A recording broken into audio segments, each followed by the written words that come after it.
biyaya po ng Panginoon na sabi nga magpapatuloy po tayo dun sa ating sinimulang series yung last week na hindi na po tayo ang nabubuhay kundi ang Panginoong Jesus na ang nabubuhay sa atin.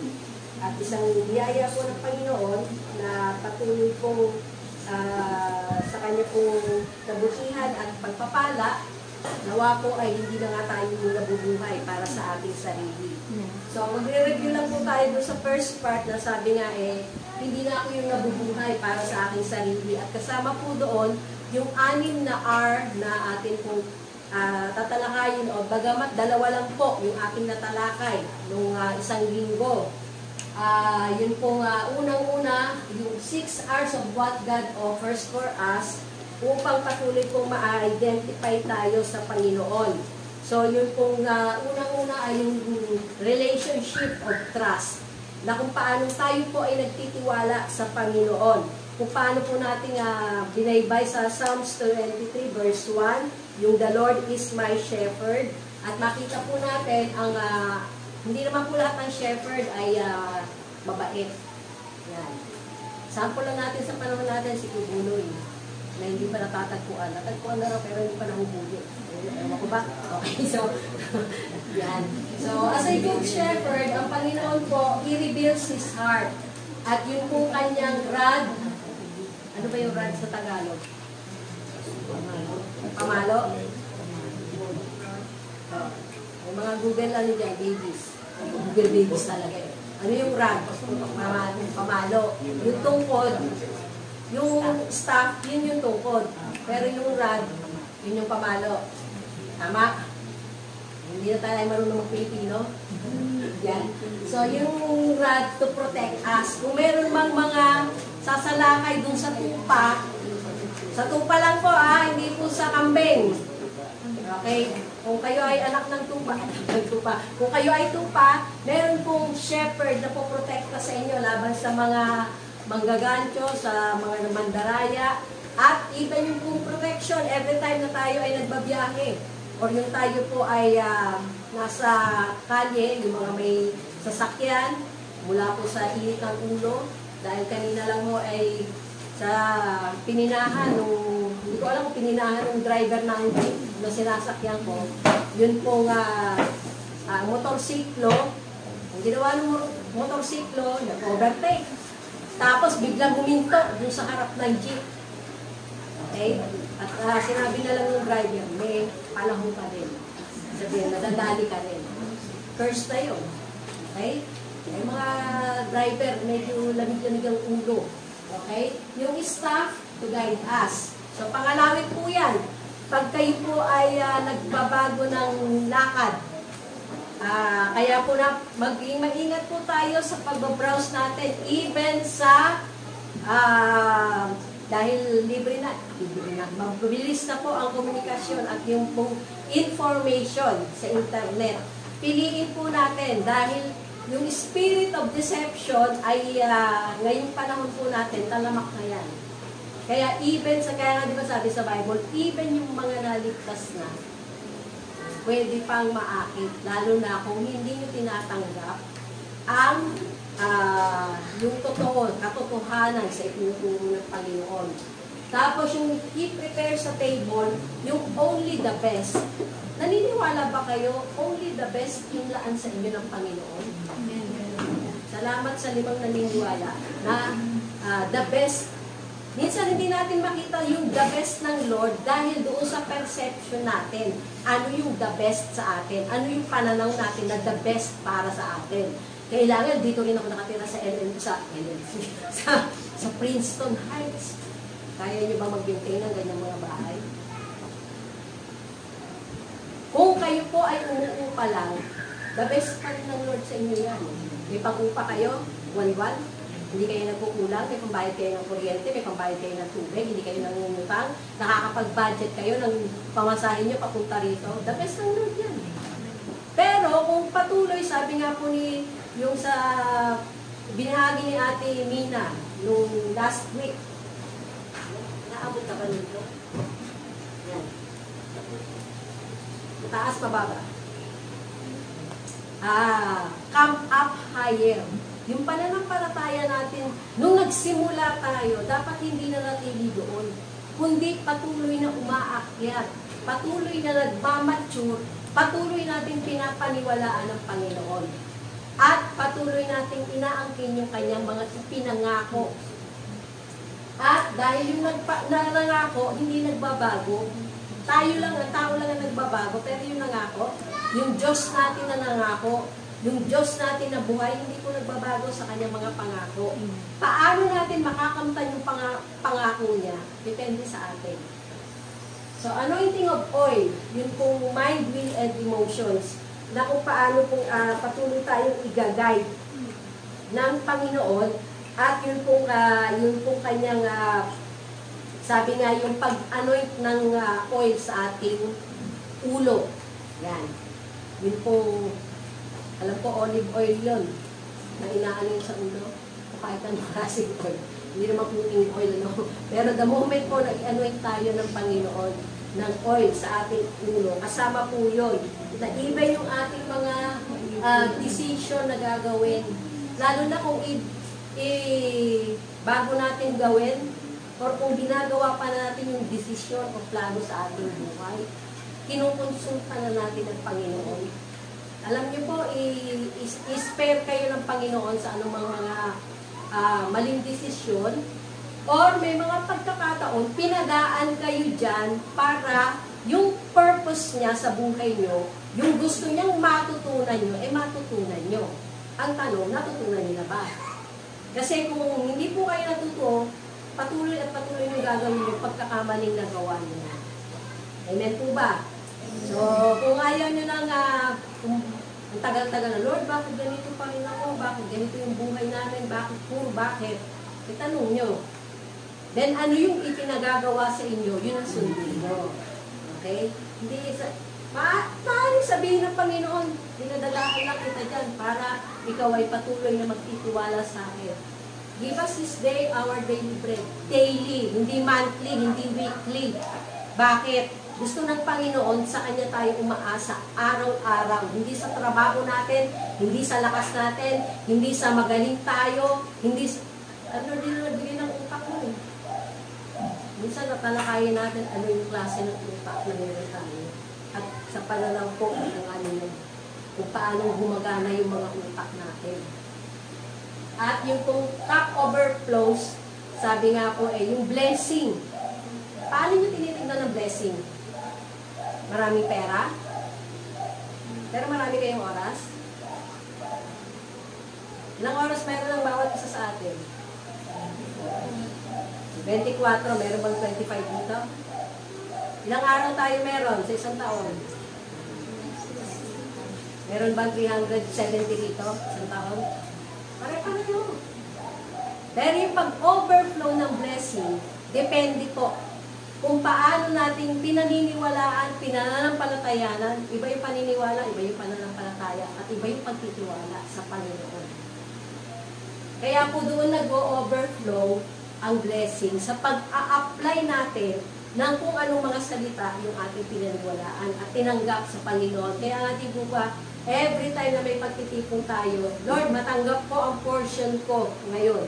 Kasi kahit iisa yung naririnig nating pangangaral, iba-iba yung ating pagtanggap. So, gaano sabi nga po nung last week yung tuloy mo na, yung revelation ng kanyang word. So, dito po, He makes me lie down in green pastures, and for you are with me. We need to find the rest we need in His presence. No enemy can override us. He gives us life essentials every day, spiritual food, milk for babies, meat for the mature. So, yung pong paglalahad ng katotohanan o yung pong pagre-reveal, pagpapahayag ng Panginoon ng katotohanan sa kanyang salita. Pwedeng isang salita yung natanggap natin o narinig natin, pero iba-iba yung ating pagtanggap. Kasama po doon yung, tandaan nyo yung kwento sa Matthew, na yung, nung lumabas yung demonyo sa isang tao at naghanap ng ibang pupuntahan. At nung walang mapuntahan, bumalik, nakita niya malinis. Sabi nga, ang demonyo, nagyayaya pa yan ng iba. Nagyayaya pa ng iba. Kaya yung inalihan ng demonyo, mas naging malala kaysa dati. Ano po yung paliwanag na tinanggap natin noon? Yun yung isang taong tumanggap sa Panginoon. Tapos, naging backslider, nung bumalik ang demonyo. Basahin niyo po ulit. Wicked one po yun. Hindi po nakakakilala sa Panginoon. Na nung lumabas, ay patuloy po na makita natin na kasi nung lumabas, hindi nilagyan. Pero yun po yung hindi po yung mga Kristiyano, yung totoong Kristiyano, the moment na nagkasala, madaling magsisi. Dahil andyan yung Holy Spirit na nagpupundik sa atin eh. Huwag niyo sabihin, nagkasala ako, hindi na ako tatanggapin ng Lord. Pag ganun po ang pananaw niyo, siguro naubos na tayo dito. Kasi lahat naman tayo may pagkakamaling nagagawa o nagawa. Pero, kung paano nagawa ang kasalanan, maging mabilis din po kayo sa paghingi ng tawad. At tanggapin nyo na patuloy po tayong patatawarin ng Panginoon, lalo na kung taos sa puso yung ating paghingi ng tawad. Next po. So magpapatuloy na po tayo ngayon. Sabi nga, relationship, revelation, refreshing, restoration, revival, at patuloy po renewal ng Panginoon. So, sa oras pong ito, patuloy po natin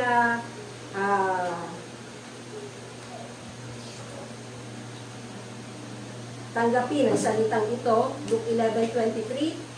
He who is not with me or believing in me as Lord and Savior is against me. There is no impartial position. Mayaman, mahirap. May ngipin o wala. Ano pa? Wala pong impartial position ng Panginoon. Hindi nagtatangi ang Diyos ng tao. And he who does not gather with me, assisting in my ministry, scatters. So, nagkakalat. Kaya nga po, sa isang iglesia ng Panginoon, ay meron pong mga kambing at tupa. Ngayon, ano kayo doon? Kayo ba yung, sabi nga, nag-a-assist sa ministry? Or yun pong nagkakalat? Sabi ko nga po, every time na may pagkakamali ang isang Kristiyano, hindi na po tayo yung napapahiya o nababahira ng dungis ang ating pangalan. Kung hindi, higit sa lahat, ang Diyos na ating pong pinananampalatayanan. Lalo na pag sinasabi, Christian ako. Tapos ang hindi mo makipag-away. Ito pa yung patuloy na at masungit. Yan. Hindi ka nga makangiti. Bakit wala ka bang itin? Yung mga nakamask naman po dito, hindi mga bungi. Kasi, sabi ko nga meron pong nagmamask. Ay, naku, nalimutan ko yung mask ko. Hindi, sister, kaya lang ako nakamask kasi bungi ako. Wala akong itin, kaya ako nakamask. Yung mga pantakip.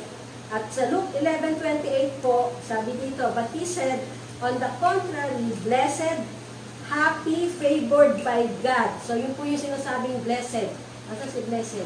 Yan. Present. Happy. Okay, di ba? May present pa siya. Happy, favored by God. Ang ibig sabihin ng blessed are those who hear. So, may kondisyon. Para ka maging blessed, ay yun pong those who hear the word of God and continually observe it. Kasi minsan partially lang tayo mag-observe. Pag gusto lang natin, pag komportable lang tayo. Pero pag hindi tayo komportable doon sa Word of God, ay hindi po natin sinusunod. So, pupunta na po tayo sa second part na not I, but Christ in me. Okay? Sa Romans 14:8, pakibasa po. If we live for the Lord, and if we die for the Lord. So then, whether we live or die, we are the Lord's. Okay. Sabi nga po what do you think, sabi po dito what do you think one should do before one dies? Ano po iniisip niyo? Bago po mamatay ang isang tao, ano po yung dapat niyang gawin? Mabuhay muna. Tanong, buhay ba kayo? Pangalawang tanong, buhay kayo? May buhay ba kayo? Sabi nga po, patay dati ang ating espiritu sa Panginoon bago pa natin siya tinanggap. Kahit kayo ay lumaki sa Kristiyanong pamilya, pero kung hindi niyo po kilala yung Diyos na inyo po pinaniniwalaan, pinananampalatayanan, patay pa rin po ang espiritu niyo. Kaya nga po sabi sa Romans 14:8, kung tayo'y nabubuhay, hindi yung mabubuhay. Para sa Panginoon tayo nabubuhay. At kung tayo'y namamatay, present tense, patuloy po yun, continuous, hindi po yung mamamatay, kasi buhay ka pa noon, ayaw mo pang mamatay. Kaya nga sa mabuhay, tayo ay namamatay. So kung namamatay, ibig sabihin, pinapatay natin yung ating lupang, mga pagnanasa ng ating lupang katawan o ng ating kaluluwa na patuloy po na yung ginagawa natin, ano yung kalooban ng Espiritu. Kaya nga sa mabuhay o sa mamatay tayo, tayo'y sa Panginoon. Amen po ba? Sa mabuhay o sa mamatay ako'y sa Panginoon. Okay. At pakita po natin na sa biyaya po ng Panginoon, magtutuloy tayo sa pangatlo ng 6 na R. Ito po ay yung kailangan natin gawin para talaga ma-identify tayo sa Panginoong Jesus. At sabi nga po dito ay yung refreshing. Pakibasa niyo po. Yan. Psalms 23:23. He leads me beside still waters. He guides me in the pattern of righteousness for His name's sake. At yun po sa Tagalog, pinapahimlay niya ako sa luntiang pastulan. At inaakay niya ako sa tahimik na batisan. Pinapanumbalik ang aking kalakasan at pinapatubayan niya sa tamang daan upang aking parangalan ang kanyang pangalan. At makita po natin, yun pong pinapahimlay. So, hindi po sa mga talagiban. Sabi niya, lunti ang pastulan. So, ano po yung lunti ang pastulan? Ate Maika, agriculture. Hindi malalaki yung damo. Hindi naman Bermuda grass. Tama ba yun? Lunti ang pastulan. Pwede kang mahiga. Pwede kang magpahinga. Nakaranas na ba kayo nun? Pagpunta natin ng Tagaytay. Gusto nyo mamasyal kayo. Wala na kayo ng budget. Para makapamasyal kayo sa Taal. Sabi nga, inaakay niya sa tahimik na batisan. Meron po kasing maingay na batis. Kumbaga pag bumuhos yung tubig, lalo na kung naabo ka sa malapit. Sa atin po, inaakay tayo ng Panginoon sa tahimik na batisan. Ibig sabihin, kahit sa kabila ng problema, pagsubok na pinagdadaanan mo, payapa ka, hindi nawawala yung kapayapaan ng Panginoon sa iyo. Ano mang sakit, sabi ko nga po, yung pinsan ko na nasa Kidney Institute, ay talagang manas na yung paa, manas na yung kamay. Kami po ang naaawa. Pero yung asawa po niya, ang bilin, ay gawin ang lahat na magagawa.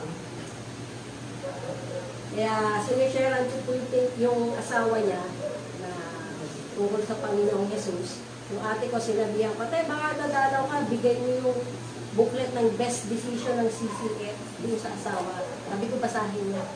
Pero kasama sa ipinapanalangin ko, dahil mahigpit nga sa NKTI, na meron pong at least Kristiyano at most pala Kristiyanong nakakakilala sa Panginoon para mag-share ng gospel sa Kanya.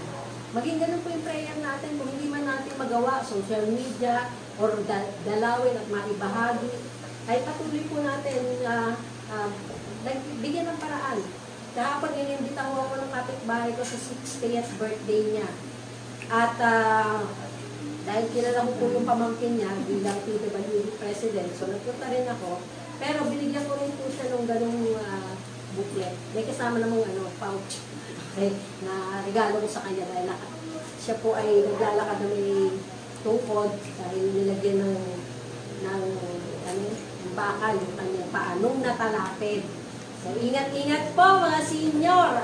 Malapit na rin ako mag-senior, kaya kasama po doon sa pag-iingat ko na ngayon pa lang ay nagkaka-magnecal na ako. Magnesium and calcium para po sa mga buto. At the same time, iniingatan ko po yung aking mga paghakbang, paglalakad. Okay? Kaya hindi niyo ako makikita naka-high heels. Puro flat po. Ayan, okay. So, kasama po dito, bakit ka pinahihimlay, bakit ka inaakay sa tahimik na patisan? Para po pinapanumbalik ang aking kalakasan. Pag pagod na pagod ka na sa buhay, actually, minsan hindi nga sa buhay ka pagod na pagod, sa pag-iisip, doon ka pagod na pagod. Pinahihimlay, pinapanumbalik ang aking kalakasan at pinapatnubayan niya sa tamang daan. Minsan namamali tayo ng daan, aminin man natin o hindi. So, aminin niyo. Minsan namamali ang ating daan. Pero sabi niya, pinapanumbalik tayo ng Panginoon doon sa tamang daan. Upang, anong purpose? Parangalan pa rin yung kanyang pangalan. So, at the end of the day, sa Panginoon pa rin. Siya pa din ang dapat na patuloy pong maparangalan. At isa pong biyaya ng Panginoon, next po. Sa Isaiah 44 verse 3. Paano po magagawa yun? Paano tayo matatahimik? Paano tayo patuloy na magpapanumbalik ng ating kalakasan? Sa presensya po ng Panginoon sa buhay natin. Isaiah 44 verse 3. Pakibasa po. For I will pour out water on him who is thirsty, and streams on the dry ground. I will pour out my spirit on your offspring, and I will So, makita po natin dito na yung pong ang kondisyon para makainom ng tubig, kailangan uhaw ka. Dala ba kayo mga sarili yung water bottle na may tubig? Yung mga walang dala, kasi po, protocol na natin yun. Pag pupunta tayo dito, lagi may dala mga water bottle na may tubig. Bakit po? Hindi naman natin mapaprovide yung water jug para dalhin pa dito at magkaroon ng tubig. At isa pong gusto kong ma-achieve sa pagpapadala sa inyo, maging self-sufficient po tayo, hindi natin iniaasa lagi.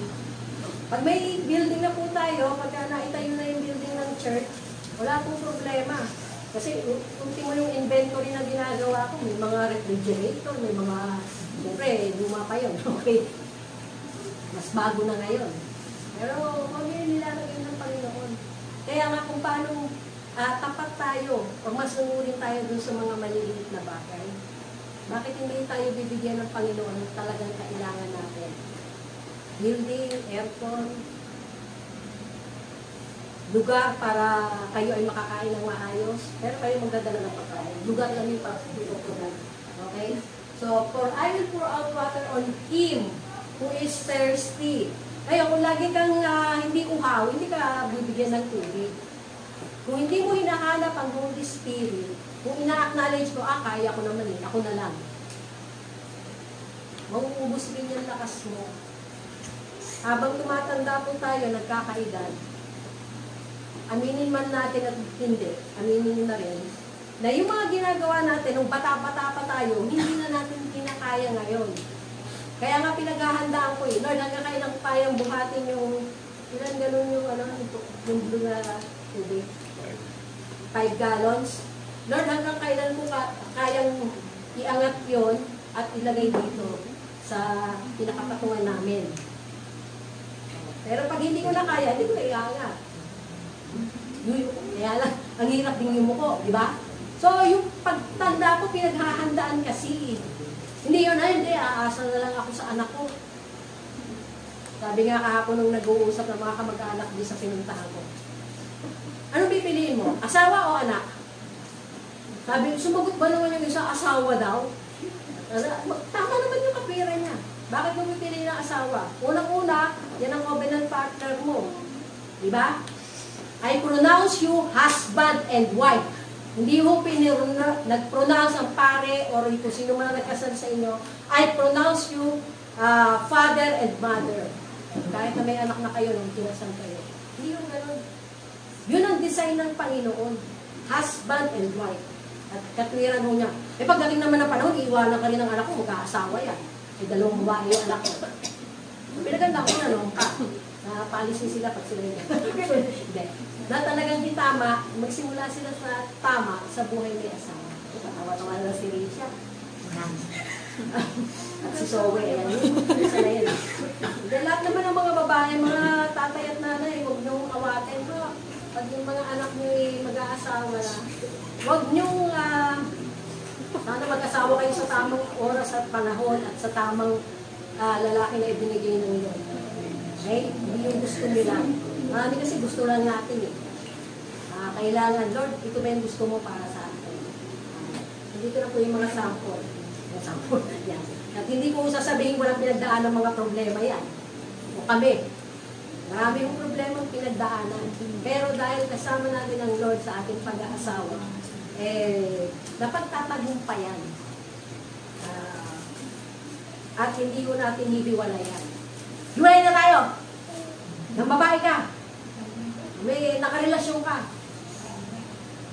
Ang katwiran mo doon, ako nga pinatawad ng Panginoon. Ako pa hindi nagpapatawad sa iyo. Ngayon ko lang yung natutunan. Kasi, hindi. Yun yung katwiran ko doon. Sweetheart, pagka may nagustuhan kang iba, walang problema sa akin. Sa akin yung dalawang anak mo. O ikaw, okay na lang. Ganun ang katwiran ko. Dahil alam ko kilala mo naman yung mga lalaki. Diba? Yun ang kapitbahay mo namin, sabi doon sa mga yaya ng bata. Ako, ito, bago na naman. Yung yaya, kumakarengking. Yun ang word niya, kumakarengking. Sabi niya, nag-day off lang yung isa, hindi na bumalik. O ito namang isa. Kasi bantay siya rin ng mga apo niya. Ito, kumakarengking na. Buti na lang, pulis yung kapitbahay ito. So, kahit nagkakasiyahan sila kagabi, nahilig sila. So, walang nagibig ko, okay. So, yung kung makita po natin, I will pour out my spirit on your offspring. Ito po sa I seed and my blessing on your descendants. Kaya kung ano po tayo, kung ano yung nakakamit natin ngayon, lalo na kung alam natin na Kristiyano yung ating mga ancestor talaga eh. Yung blessing po na nakakamtan natin and yung pang blessing na makakamtan ng iba ng mga susunod na saling lahi ay alam po natin dahil sa ating sinimulan. So, the Holy Spirit is able to fill up our hungry and dry hearts. When our souls are refreshed, it's like water is being poured unto a thirsty land. Sa Romans 5:5 po. Pakibasa. In God's promises never disappoints us, because God's love has been abundantly poured out within our hearts through the Holy Spirit who was given to us. Meron po ba kayong pag-asa sa pangako ng Panginoon? At sabi nga po, nagkakaroon ba kayo ng disappointment? Kanino kayo nagkakaroon ng disappointment? Nagdi-disappoint ba kayo pag hindi mataas ang grades ng anak nyo?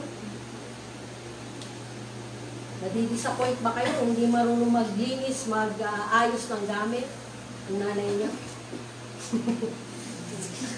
Hindi na nakatira to sa akin. Nagbayasa, nakita niya. Right? May mga disappointment tayo sa buhay. Pero sabi nga po dito, yung kung may pag-asa tayo sa pangako ng Panginoon. Lord, hindi ba nanatiling ngayon yung anak ko? Pero i-guide mo. Turuan mo at maging model ka kung paano siya patuloy na aangat. At yung pagtanggap niya sa anumang kalagayan niyo sa buhay. Minsan meron kayong nasa taas kayo o masagana kayo. Minsan naman nasa middle lang. At minsan naman talagang ilalagpak kayo ng Lord. Pero turuan niyo at ipakita niyo paano kayo bilang mga magulang marunong tumanggap. At patuloy i-handle ng tama yung mga sitwasyon. At sabi nga po dito, yung pag-ibig ng Panginoon na patuloy na ibinugos abundantly within our hearts. Kaya nga po, di ba, yung ating puso, ingatan natin. Lalo na kayong mga kabataan. Bakit ang mga bata, ba't hindi yung mga senior, hindi yung mga may edad? Kung ano pinagkakakain nyo eh. Kaya baka mamaya magbara yung sa puso nyo, yung mga kabataan. Yan. Alam nyo, pag pinagsasabihan kayo na kumain kayo ng gulay, kumain kayo ng ano, hindi po mga french fries, mga burgers, para sa nanay at tatay niyo. Hindi po. At kung paano sinabi sa ano, di ba, ang katawan natin, tahanan niya ng Holy Spirit. Kaya nung paman, kahit may sakit ako, yung katawan ko, ay Lord, iingatan ko to para matapos ko yung assignment ko sa iyo. Kaya kahit ako po, hinayit ko nung August 8, dahil yung kung Espiritu ng Panginoon, bagamat may malay ako, sabi ko kay Dorothy, pag tingnan mo ng papel, sabay pulikat, umumulikat mo ako. Nire-review ko yung pulikat. At yung pong, sabi ko, bakit ba kape pinatimpla ko, hindi niya mapainom sa akin. Subukan mo ako ng 3 chocolate, honey. Hindi ko imported. Tagal matulong yun. Pero nung time po na yon, anak, huwag mangyaring makulit. Pero sa susunod, kunin mo, testing mo muna yung blood sugar ko. Kasi nung nag-testing ako, 78, ibig sabihin, nakakain na ako ng 3 chocolate. Mas mababa pa yung sugar ko. Natira po akong bumaba, talagang nagpaalalay pa ako. Kasi nga, sabi, pulikat tsaka ano. Pero sabi nga po, yung lakas ng Espiritu natin at yung binigay na word ng Panginoon sa atin, ay makikita po natin paano natin mapagtatagumpayan. 1 Corinthians 14:14-15. Pakibasa po. For if I pray in a tongue, my spirit prays, but my mind is unproductive, because it does not understand what my spirit is praying. Then what am I to do? I will pray for the Spirit, by the Holy Spirit that is within me, and I will pray with the mind, using words I understand.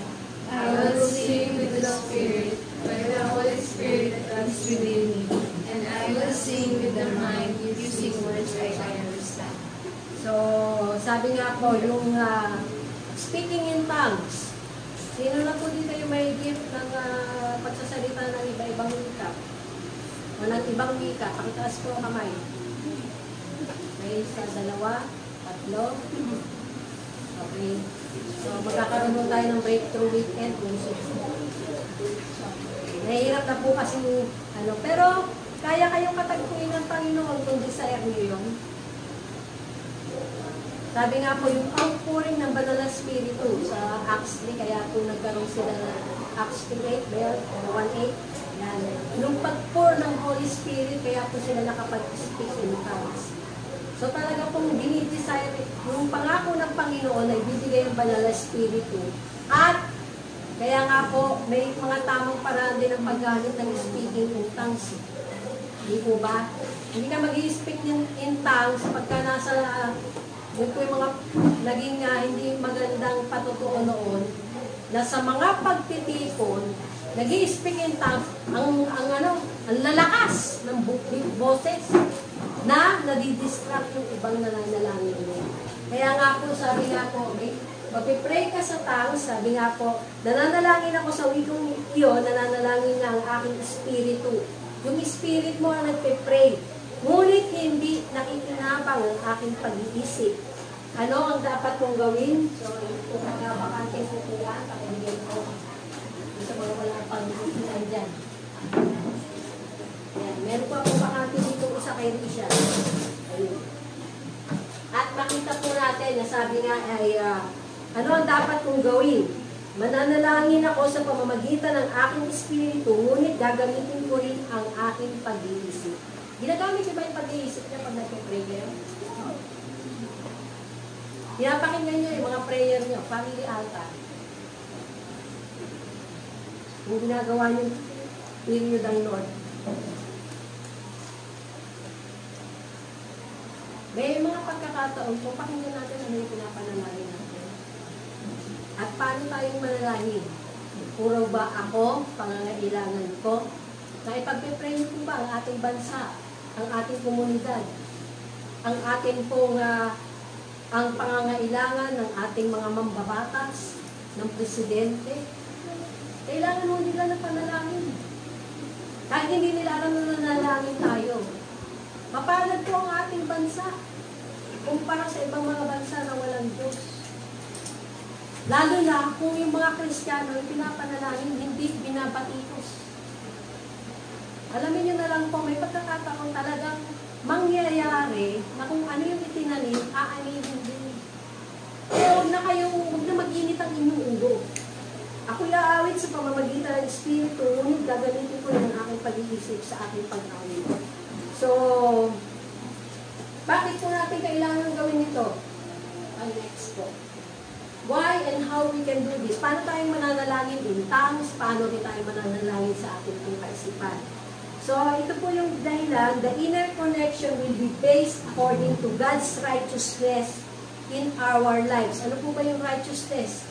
Tamang standing natin sa Panginoon dahil sa grace na Kanya po ibinigay sa atin.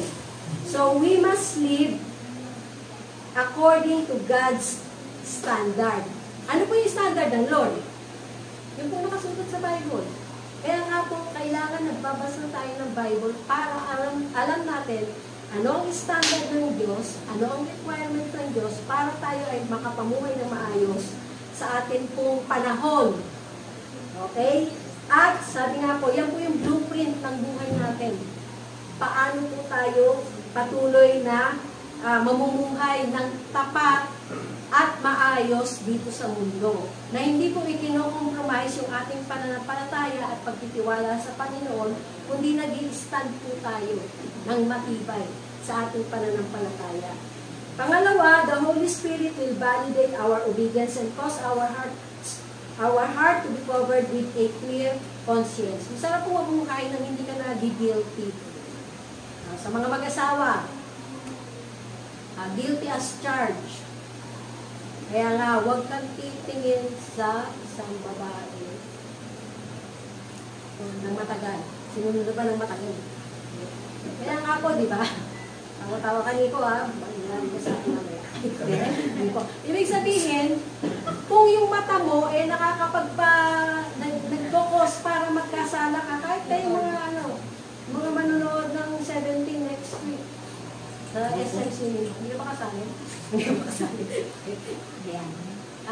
Talagang makita po natin na yung pagkakasala, even yung mga, sabi ko nga, yung pagkain, yung katakawan, may sapat lang po na kailangan ng ating katawan na pagkain. Ngayon, kung medyo nagdagdag na tayo ng timbang, o kulang tayo sa timbang, pwedeng sobra yung kinakain mo o kulang yung kinakain mo. Okay? At pag kulang yung kinakain mo at hindi ka nagdagdag ng timbang, yung pantalon ng anak mo, mamamana mo. Ganun yun. Hindi yung damit ng magulang mo yung isusuot mo dahil hindi yung pagkasya sa iyo yung damit mo. Okay?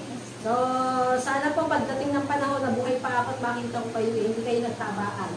At patuloy niyong napanatili ang inyong tamang timbang dahil sa inyong tamang pagkain at patuloy na pagdisiplina. So, God does not want us to live under confusion and contention or argument. So, ang kailangan po, what the Holy Spirit rejects is what we will reject. Nangungusap po ang Holy Spirit sa atin. Alam niyo ba yon? Ngayon, kung alam niyo, naririnig niyo ba? At kung naririnig niyo, sinusunod niyo ba? Spirit to Spirit po ang komunikasyon natin. Patay ang ating espiritu nung time na hindi pa po natin tinatanggap ang Panginoong Jesus. Buhay tayo, buhay ang ating katawan, buhay ang ating kaluluwa, kaya ngayon yung sinusunod natin. Pero the moment na tinanggap po natin na kailangan natin ng salvation, nabuhay po yung espiritu natin at mamaya makikita niyo. So this river of life will refresh us and quicken our mortal bodies with strength from on high. Kaya kahit na may karamdaman yung physical nating katawan, malakas tayo. Sabi ko nga, nung time ko na bumaba yung glucose ko, isip ko pa, Lord, linggo ngayon, pupunta ako ng Bacoor. Magtuturo pa ako sa worship team. Naalala ko, bisyo pala. Nung nagkaroon ako ng tamang malay. So, sabi nga po, yung Eden po natin, alam niyo yung Eden nyo? Sabi, love what you do and you will not have to work. Yun po yung Eden natin. Dahil ang unang bagay na sinabi ng Panginoon, ng Diyos Ama sa langit, nung nilikha po niya yung sanlibutan, anong unang command niya sa tao? Work. Doon po sa garden ng Eden. Kaya the moment na masaya ka dyan sa ginagawa mo, business man yan, trabaho man yan, ano mo yung pinapagawa sa iyo ng Panginoon. Hindi ka nagtatrabaho para sa pera. Hindi alam mo na diyan ka inilagay ng Panginoon at patuloy kang pagpapalain ng Panginoon. Huwag niyong limitahan kung ang paraan ng Panginoon para pagpalain kayo sa mga ginagawa niyo. Basta huwag lang illegal, ha? Okay? So, ibang Diyos ang magpapala sa inyo ng illegal yung ginagawa niyo. At makita po natin, walang kasalanan na natatago, lahat po mahahayan. Kahit na ilang taon na yung nakalipas, nakikita po natin yan. At kung nanonood kayo ng balita. So the Holy Spirit will teach us divine restraint because before He guides us into divine release. Gusto mong ma-release, yung pong divine restraint, paano ka pinipigilan. Minsan nagkukumidlas tayo pag pinipigilan tayo eh. Kaya hindi pa maibigay yung divine release ng Panginoon. Alam niyo ba, pwede kayo pagkasiwalaan ng Panginoon? Nakikita niya sa maliit na bagay, sinusunod mo siya. Ang mga susunod na bagay, hindi ka na lagi yung nag-aalalahanan. Unless na umiba ka ng landas. Pero tiwala kasi siya. Sarap pagtiwalaan ng Panginoon. No? Lord, tao lang ako, pinagtiwalaan mo. Dahil nakikita niya sinusunod mo ang kanyang salita. So we can go up higher in stature and in the power of influence when we start yielding to the Holy Spirit. Hindi po lahat ng tao maliligtas at ililigtas natin. Pero may ibinigay ang Diyos sa atin na atin pong shesheran, hindi lang ng kaligtasan, kundi i-disciple pa natin para patuloy siyang lumago at magkaroon ng personal relationship sa Panginoon. Yun po yung goal. Kaya nga hindi naman tinawag ng Panginoon, come follow me and I will make you fishers of men. Bakit fishers of men? Unang-una, sinabi niya, I will make you pagiging disciple. Hindi believer lang. Hindi member lang ng church. Kundi po maging disciple, tagasunod ni Kristo. Kaya nga lagi nilang kasama. Lagi silang kasama ng Panginoon Jesus. Pang-apat, so sa pang-apat na R, so restoration. Next po. So God restores our soul to wholeness. Psalm 23 verse 3, pakibasa po. He refreshes and restores my soul. He leads me in the paths of righteousness for His name's sake. Okay po, makita po natin. Sabi po ni C.S. Lewis, you can't go back and change the beginning. Hindi na po natin mababalikan yung mga nakaraan. Pero makita po natin, but you can start where you are and change the ending. Okay po ba yun? Amen po ba kayo doon? Amen. Wala pong saysay na balikan nyo pa yung mga nakaraan nyo. Tapos na yun eh. Lalo na kung pinagsisihan nyo na. Tapos na yun. Inalimutan na ng Lord. Ngayon, magsimula ka ngayon kung saan ka naroon. Magsimula ka ng pagbabagong gusto ng Panginoon, pero ang pag-transform ng buhay natin sa Panginoon lang. Para tayo matransform, siya po yung gagawa niya. Pero yung mga pagbabago, yun po yung part natin, ano yung kaya natin. Kaya mong hindi kumain ng French fries sa loob ng isang buwan? Wow. Samson. Yung French fries na niluto sa bahay, okay lang. Pero limitado, hindi yung extra large. Even yung burger, di ba? Talagang nilalakas yung... Ay, gugutom na ba kayo? Psalm 71, 20-21. Though you have made me see troubles, many and bitter, you will restore my life again. From the depths of the earth, you will again bring me up. You will increase my honor and comfort me once more. Kahit na nga dinanas ko ang hirap at madlang sakit, subalit ang aking lakas ay muli mong ibinalik, upang ako'y di tuluyang sa libingan ay mabulid. Tutulungan mo po ako at karangal ay dadagdagan, ako'y muli mong aliwin, iahon sa kahirapan. Hirap ka ba sa buhay mo ngayon? Evaluate mo, bakit ka hirap sa buhay? Dahil ba sa mga iniisip mo? Bakit ka masagana sa buhay? Sipin mo rin, bakit ka masagana? Anong purpose ng Lord? Bakit ka pinasagana? Yung intention mo ba para lang sa iyo? O para sa kanyang kingdom advance mo? Yes, nabibigyan po ang Panginoon ng mga kingdom supplier. Pero pakita po natin yung stewardship natin sa mga ipinagkatiwala ng Panginoon. Mula po sa ating oras, sa ating po mga tinatanggap, nasabi ko nga personal ako, ito lang yung ibigay ko, Lord. Hindi, ito bigay mo. Hindi ito. Ano sinabi mo eh. Mangungusap ang Panginoon sa inyo. At titignan niya kung kaya mong bitawan yung hawak mo sa kamay mo. Pag di mo kayang bitawan, hindi rin bitawan ng Lord yung hawak niya sa kamay mo. Eh, mas malaki yung kamay mo. Mas marami yung kanyang ibibigay sa iyo. Mas marami yung gusto niyang ibigay sa iyo. Pero the moment na hindi mo binitawan, hindi mo tinanggap ang kanyang mga salita, ang kanyang mga panuntunan sa patuloy na kailangan. Ano pa yung ibibigay mo sa Lord? Yung time mo, yung lakas mo, yung kaalaman mo, para makatulong. Salamat po sa mga katulong namin na maglatag ng mga kailangan po natin. Ano pa yung nire-restore ng Panginoon? Yung ating pong kalusugan. Jeremiah 17:14, Heal me, O Lord, and I shall be healed. Save me, and I shall be saved, for Thou art my praise. At sa Jeremiah 30:17, For I will restore health unto thee, and I will heal thee of thy wounds, saith the Lord. So, meron po tayong, kung may problema sa kalusugan, kung meron mga sugat sa damdamin, sa pisikal na katawan. Pag sa pisikal na katawan po,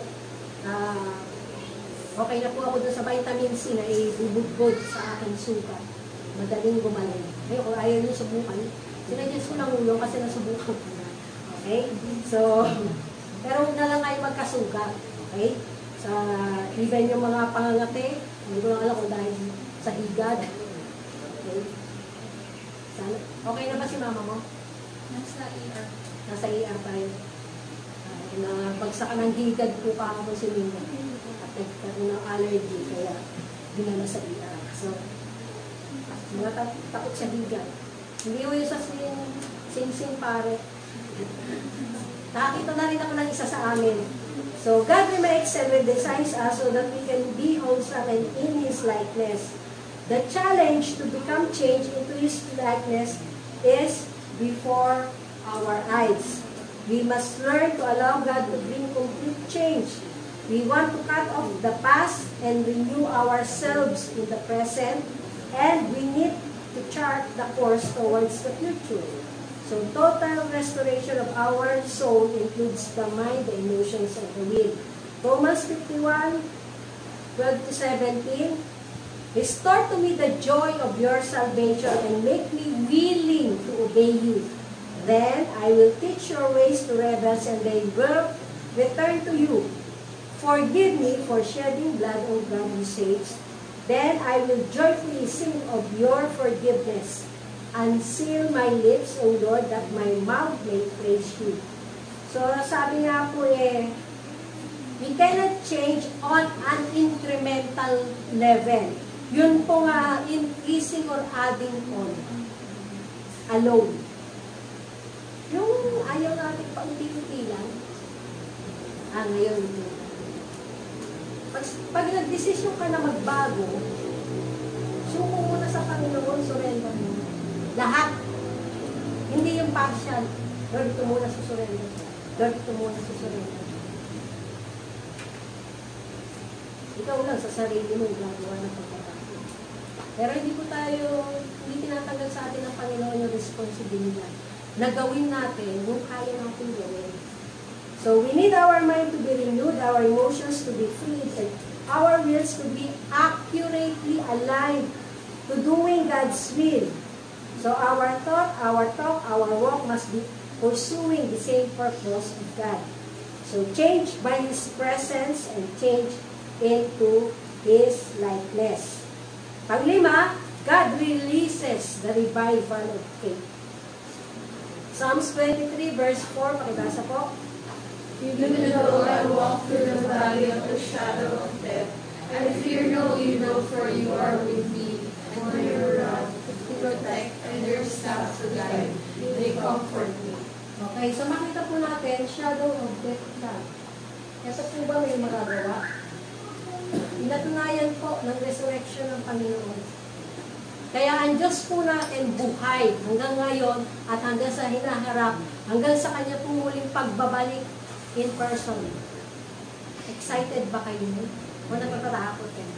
O bigyan di ba din na bukas o mamaya nito? Hindi pa ako kanila. Kaya nga dapat ever ready. Anytime na dumating ang Panginoon, handa ka. Alam mo hindi Kanya susumbatan, hindi Kanya i-judge dahil ipinamuhay mo po ang Kanyang salita. So Jesus has gone ahead before us and defeated the enemy. At yung last enemy po ay yung death. Okay? Mamamatay lang yung physical na katawan natin. At alam niyo mga aalis kayo dyan. Yung physical na katawan lang yung mabubulok. Uuurin, haamagin, at magiging abo. Alam niyo ba yan? Siyempre, alam niyo yun. Katalino niyo eh. At realidad yun ng buhay. Pero bakit marami nagpapabotox? Nagpapaunat. Lalo na yung mga may edad na may kakayanan, paunat talaga. Bakit? Kasi kala katawan na. Walang masama po na mag-exercise, mag-zumba. Yan. Pumasok sa mga fitness club. Pero alalahanin po natin, temporary lang din po katawan natin. At kung gawin lang po natin yun, nakita ko kasi kagabi, meron yung ginagamit ni Pastor ng ano yun? Yung bisikleta. Yung isa pa Stationary bike. Stationary bike. Yan. Kasi ayaw gawin ni Dorothy yung kanyang bisikleta. Yung problema sa gulong. Hindi tuloy ako makapag-bike doon sa subdivision natin. So, doon na lang muna ako nakita ko kasi kita. Bakit? Ay gusto ko maging malakas para sa Panginoon. Dahil alam ko may assignment pa siya pinapagawa sa atin. Kaya kahit po nung time na talagang feeling mo, alam mo mamamatay ka na, kailang kamuntik nang mamatay ka eh. Diba? Pero kaya alam ko yung feeling na talagang aalis ka sa physical mong katawan. So, sin, sickness, satanic forces, situation controlled by spirits of darkness must be dealt with. We have the power to deal with the spirit of the evil one. Tanong, alam nyo ba may power kayo?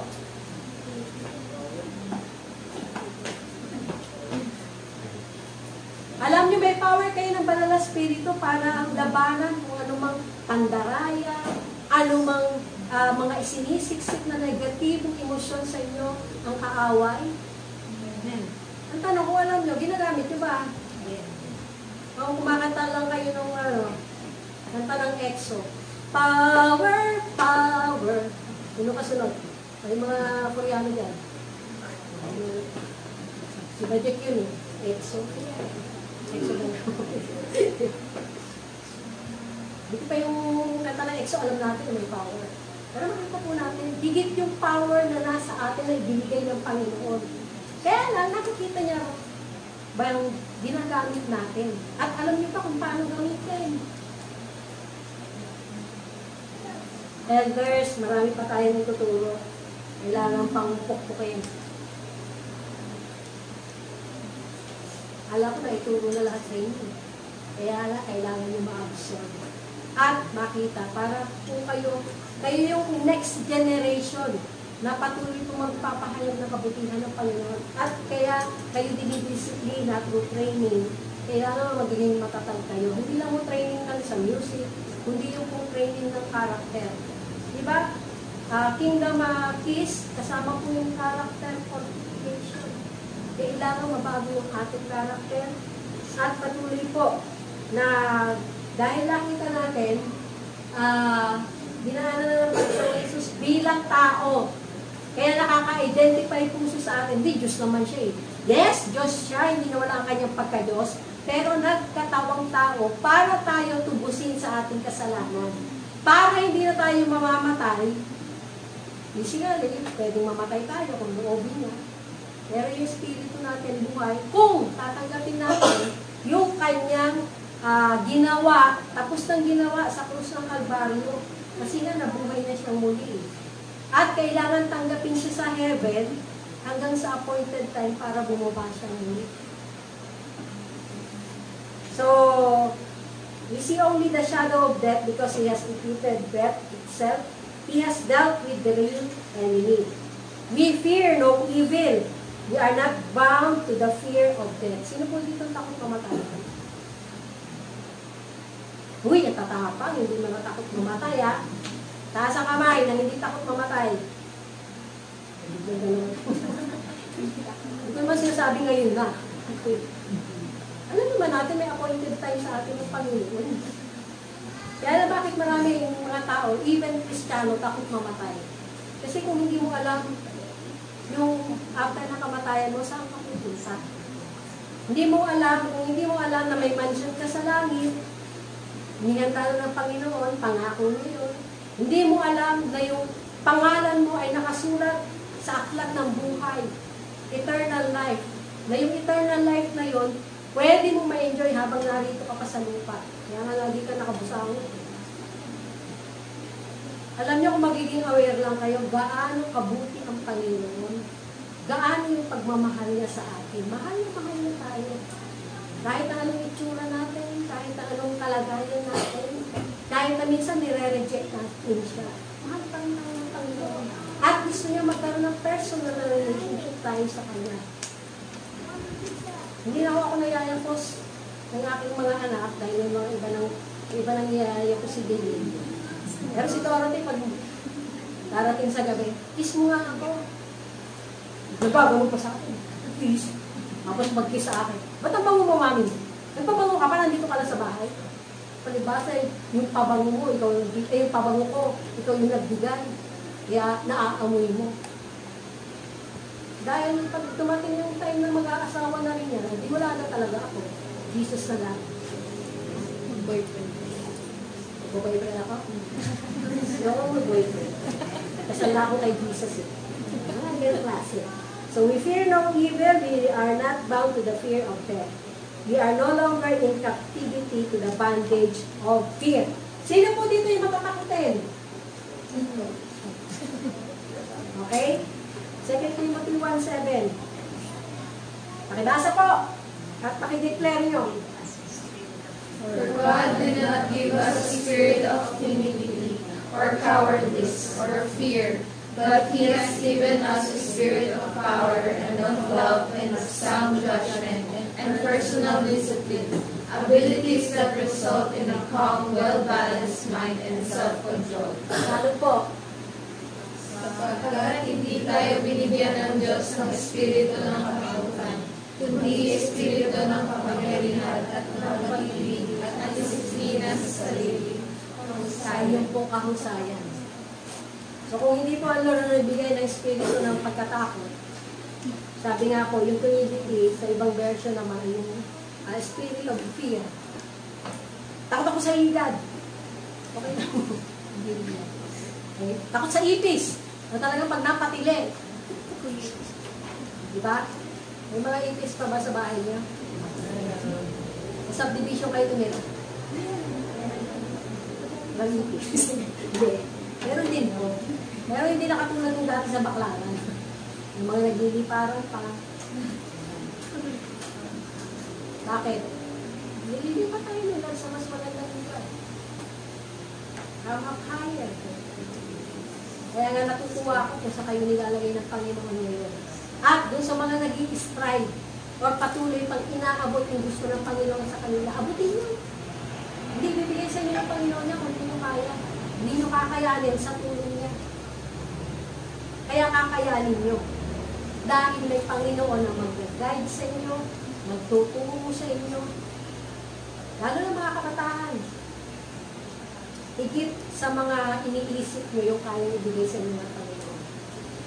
So, sapagkat ang Espiritong binigay sa atin ng Diyos ay hindi Espiritu ng kahinaan ng loob. Kasama sa pangatapatungkin, yung mahina ang loob mo. Yung ayaw mo mag-take ng risk sa mga investment.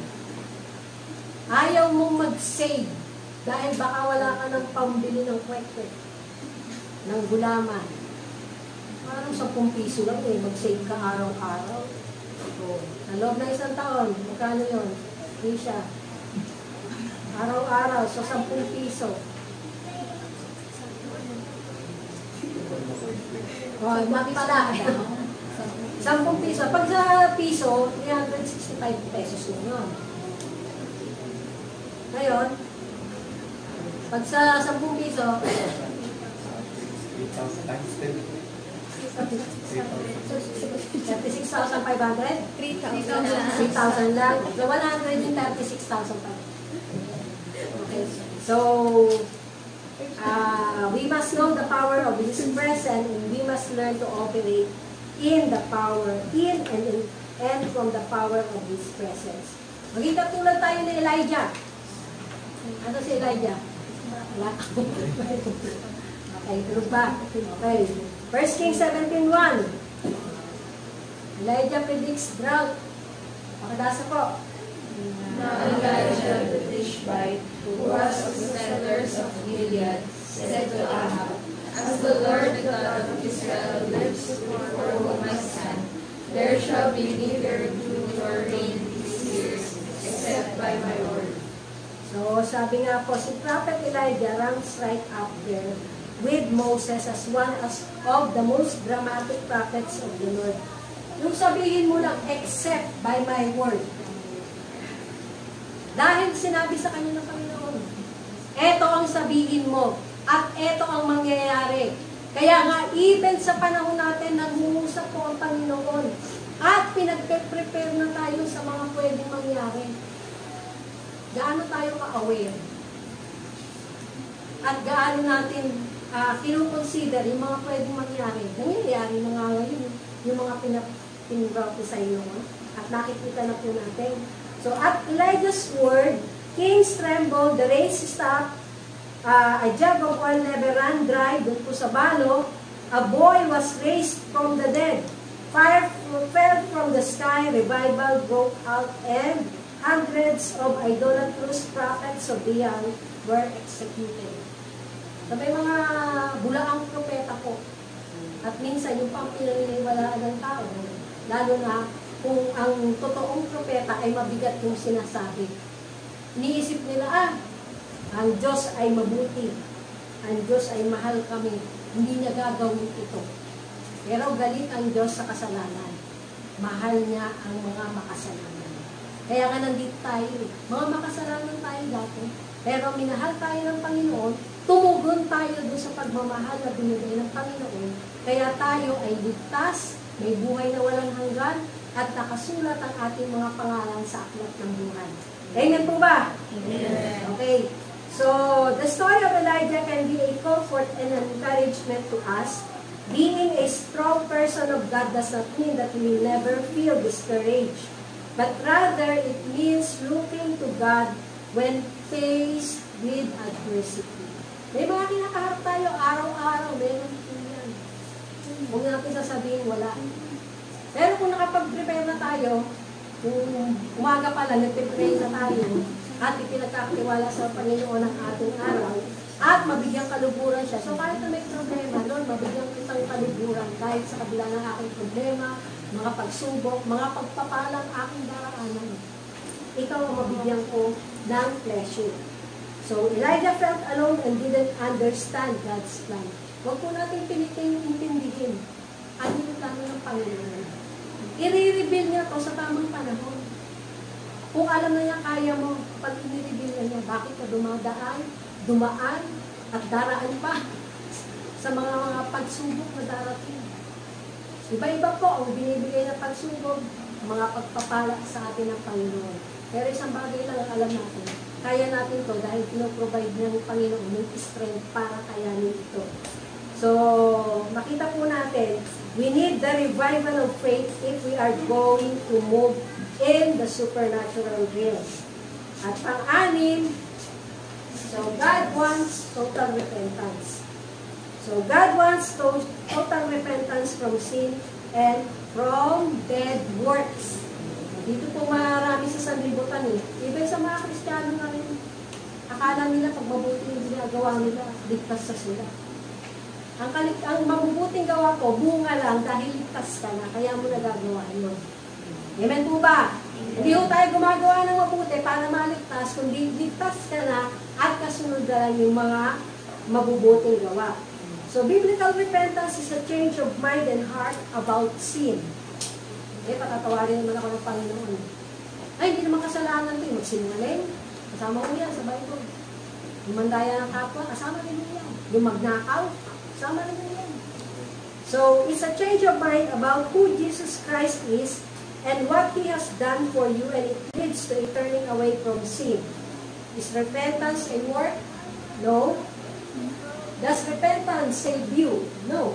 But you can place your faith in Christ for salvation without first having change of mind.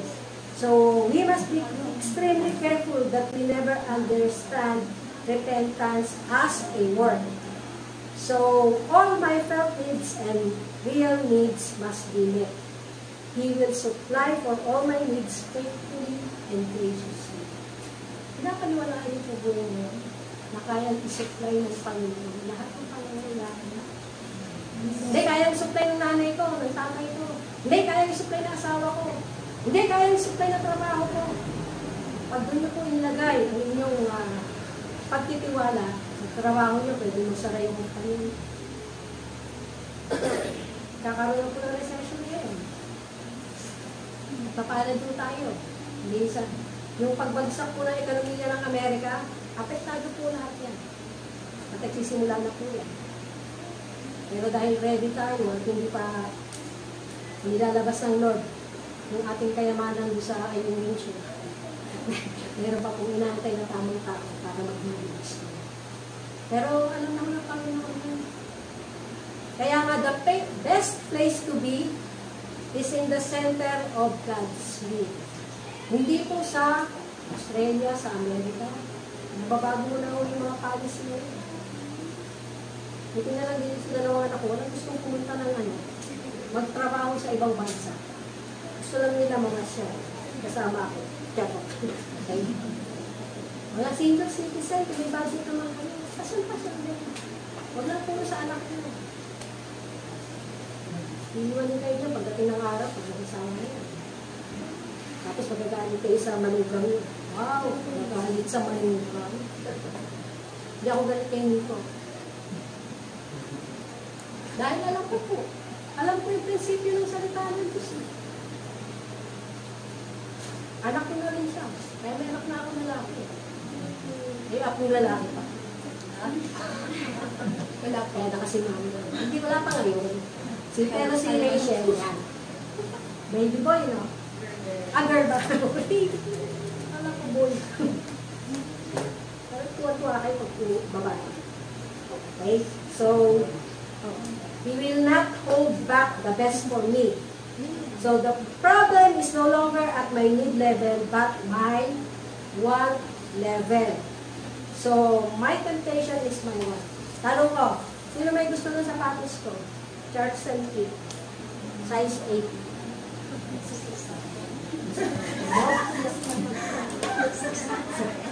Ayan. Dahil lang alam ko kasing pa ako lang dito, si Divine at si Bajet. Kaya matangkad dito eh. At sinuot ni Divine to, matangkad siya kay Divine. Pero makita po natin. So, ang tanong ko, sino may gusto? Pero ngayon, tanong ko, sino may kailangan nito? Dahil hindi ko alam ang sukat ang mga paa nyo, at hindi ko alam kung kayo delikado pag kayo ay binigyan ng mga gamit na. Sino may kailangan nito? Bibigay ko. Bumaba rin ko tumawala. Dahil sa Malaysia ko binili. Bakit? Eh, kasi hindi ko naman masyadong pinagkagagabit eh. Kailangan ko pang high waist pa. Medyo pagka nagkakaedad ka na, dahil 2 years from now ay magiging senior na rin po ako, mayroon na magtatali ng tali ng sapatos. Mag-video ko, kailangan mo ngayon kung disuot na ito. Diba? Kaya nga po Skechers ang ano eh. Right? So, sabi nga po, hindi i-hold back ng Panginoon yung the best sa atin. Feeling nyo ba hindi kayo binibless ng Panginoon? Feeling nyo ba ay, Lord, bakit hindi mo pa ito binibigay sa akin? Bakit hindi mo pa binibigay yung crush mo? Okay. Sinasabi ng ate mo eh, yung ate Dorothy mo eh, mga crush nyo, paano namang natatandaan ko lahat yun? Ito, mami, crush ni ano to, so ito, crush ni Maika. Ito, crush ni ano. Mas tanda ko lahat, pang-exo lang ako. Crush namin ni Bajak si Subo. Saka si Dino. Okay? So, hindi po yung... So, yung pong sabi nga eh, my temptation is my want. Ano yung mga gusto natin? Hindi po yung ating need. And my God shall supply all your needs according to your riches, to His riches in glory in Christ Jesus.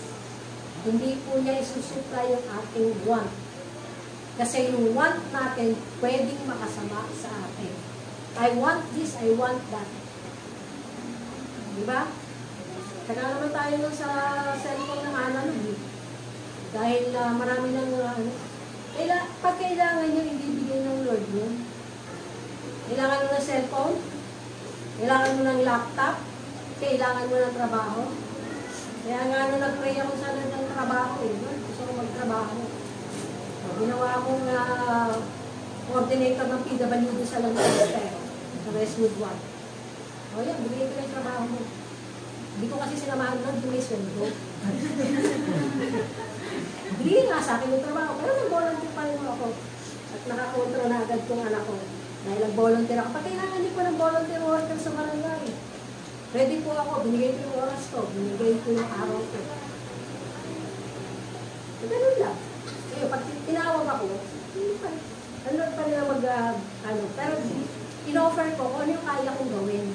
Kasi naaawa din ako doon sa mga PWD. Hindi ako naaawa doon sa mga tao sa village namin na nag-aaway-aaway sa DC. At maraming mga issue. Nakaka-stress. So, we must stop all Christless ambition or dreams or ventures. Apart from Him, we are not Him. We should not operate outside of Him, and the Holy Spirit convicts man when they set apart from Him. John 16. Nakibasa ko. And He, when He comes, will convict the world about the guilt of sin, and the need for a Savior, and about righteousness and about judgment, about sin and the true nature of it, because they do not believe in me and my message. About righteousness, personal integrity, and godly character, because I am going to my Father and you will no longer see me. About judgment, the certainty of it, because the ruler of this world, Satan, has been judged and condemned. Okay, so makita po natin dito, ang Holy Spirit, kaya nga pinahintay muna bago nag-ministry ang mga disciples ni Jesus. Pinahintay muna dahil sabi nga, i-convict ang word about yung guilt ng sin at yung pangangailangan ng tagapagligtas. Kasi ang isang taong hindi pagligtas, hanggat hindi niya ina-admit na kailangan niya ng kaligtasan. At kung tayo mga Kristiyano naman, alam natin kung saan sila mapupunta kung hindi nila tatanggapin ng Panginoong Jesus. At hindi po natin ginagawa yung part natin para maging asin at pila ng sanlibutan. May uod po na hindi namamatay. Magot. Malaking uod yun. Yung uod na naranasan ni Pastor Wilbert na kukunin po yung kanyang braso. Sabi niya, inuud yan. Magot. At Ang laking utod pa lang ng ano. Biro mo habang buhay, nandun ka sa impyerno, o yung mga mahal natin na hindi pa nakakakilala sa Lord, uuurin. Kaya nga sabi ko, nung time na nagpe-pray po ako doon sa pinsan ko, Lord, huwag naman po yung hirap na siya dito sa lupa, hirap pa siya pagdating sa kabilang buhay, hindi kayo makikilala. Ilagay sa atin ng Panginoon. Lord, ilagay mo po sa puso ng bawat isa ang puso mo upang abutin po nila ang mga itinaapupunta sa kanila sa pangalan ng Jesus. Amen. Salamat po sa mga nag-amen. Lord, yun ang i-honor mo. Yung nag-agree, Panginoon, sa prayer ng Panginoon. So, makita po natin about sin and the true nature of it because they do not believe in me and my message. Marami po hindi lang naniwala sa Panginoong Jesus, maging sa kanyang mensahe. Mensahe ng kaligtasan, mensahe ng patuloy na pagpapala. Gusto natin nasa comfort zone lang natin tayo. Kaya ayaw natin gawin yung itinapagawa ng Panginoon. About righteousness or yung personal integrity and godly character. Right standing with God. Yung righteousness. Because I am going to my Father, you no longer see me. At yung pong judgment. Certain po yung judgment. Wala pong makakaligtas dito sa paghuhukom ng Panginoon. Because the ruler of this world ay nasentensyahan na po. Pansamantala, kaya nga nagmamadali si Satanas. Alam niya, konti na lang ang panahon niya. Sabi nga po, good works cannot save you. Galatians 2:16. Know that a person is not justified by the works of the law, but by faith in Jesus Christ. So we too have put our faith in Christ Jesus, that we may be justified by faith in Christ and not by the works of the law. Because by the works of the law, no one will be justified. At Jesus said, I have not come to call the righteous, but sinners to repentance. Kaya nga po, hindi dapat nasa loob lang ng church eh. Dapat ka nangangalan tayo eh. Kung saan tayo nilagay ng Panginoon, doon tayo gamitin ng Lord. Kung sa social media ka lang, sa social media ka lang, gamitin ng Panginoon. Kung sa eskwelahan nyo, sa school ka, doon ka nagamitin ng Panginoon. Nasa trabaho ka, kung saan ka nandun. Saka nag-i-stay na matagal. Doon ka nagamitin ng Panginoon. Para sa mga, sabi nga po, sinners, na ibahagi mo, pwede silang maging righteous sa harapan ng Panginoon.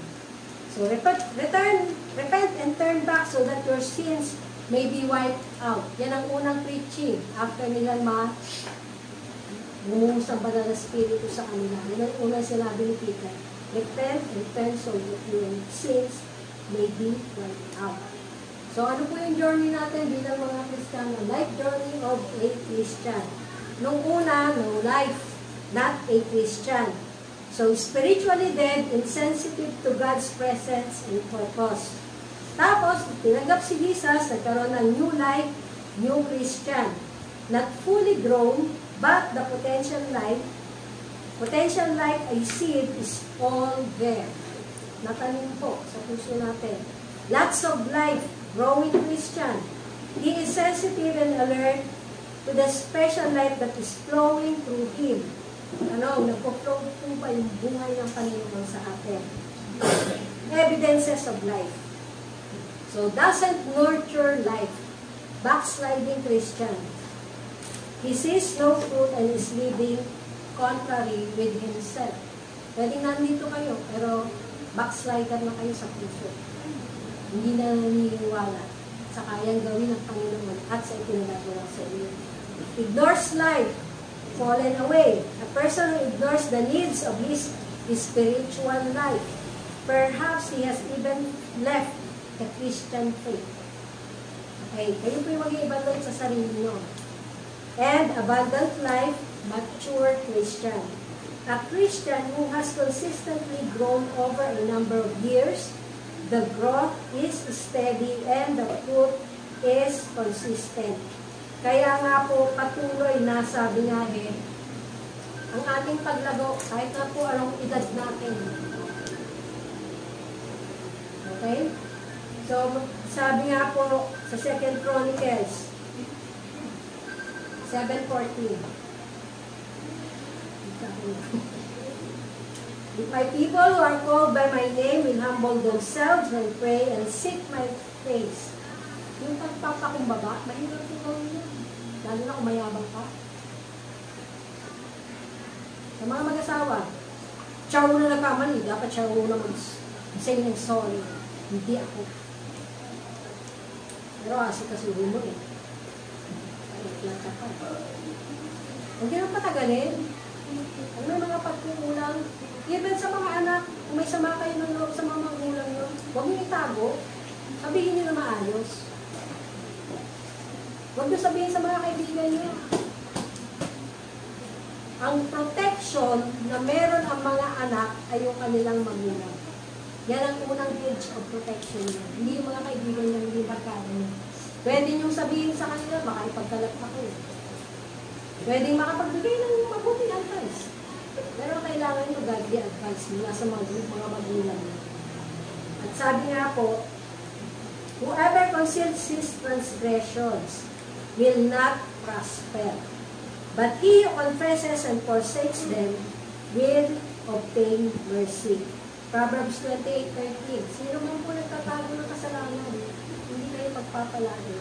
Kaya ibunyag nyo na.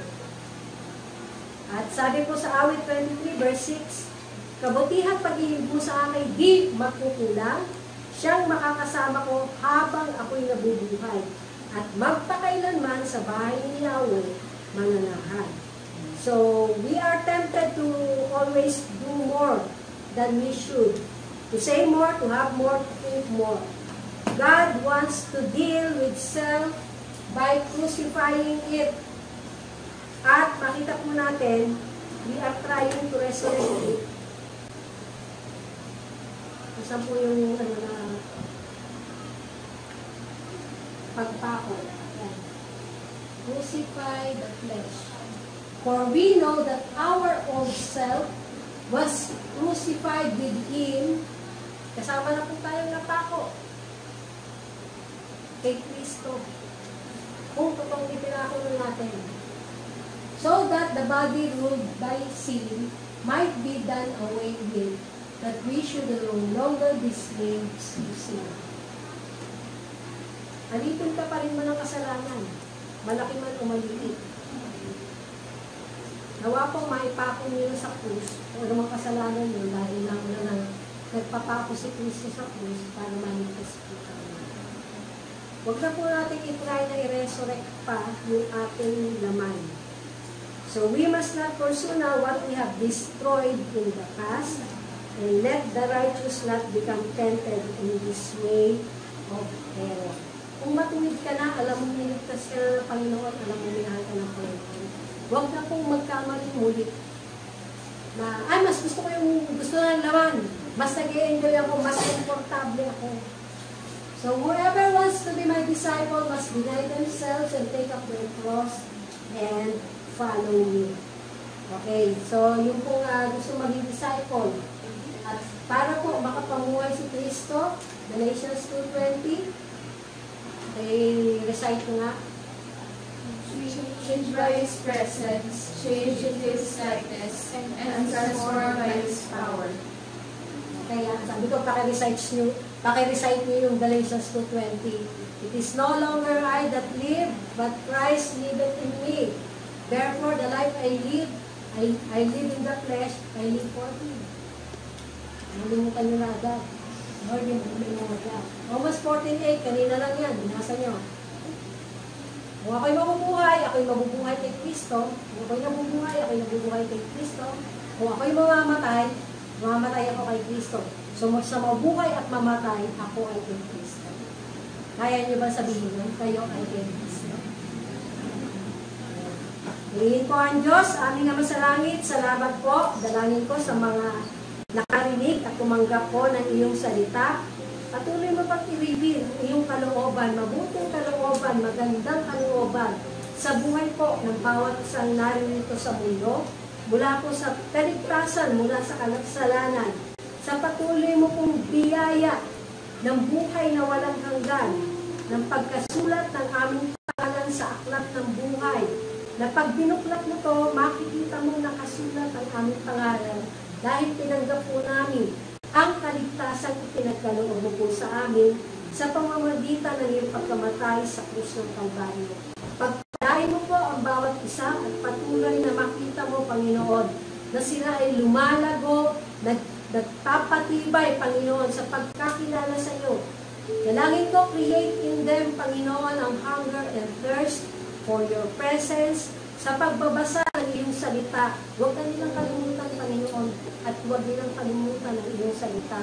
At hindi lang basta binasa, kundi patuloy kong pinagbubulayan at patuloy kong tinatanong sa iyo, Lord, ano yung gusto mong sabihin sa akin sa pamamagitan ng iyong salita?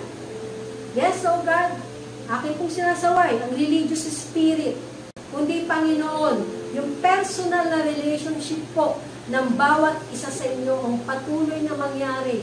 Lumago, tumibay ang iyong iglesia, for this is your church and we are your people.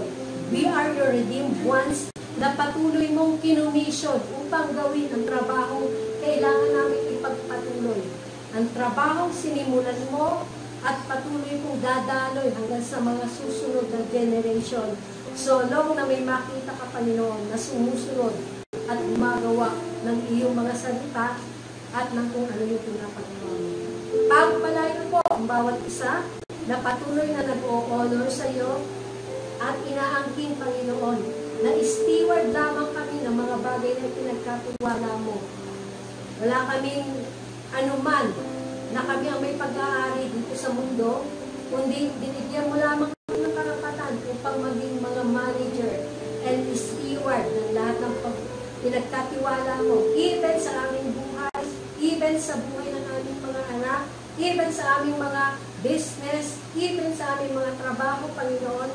Salamat, pinagkatiwalaan mo kami, Panginoon.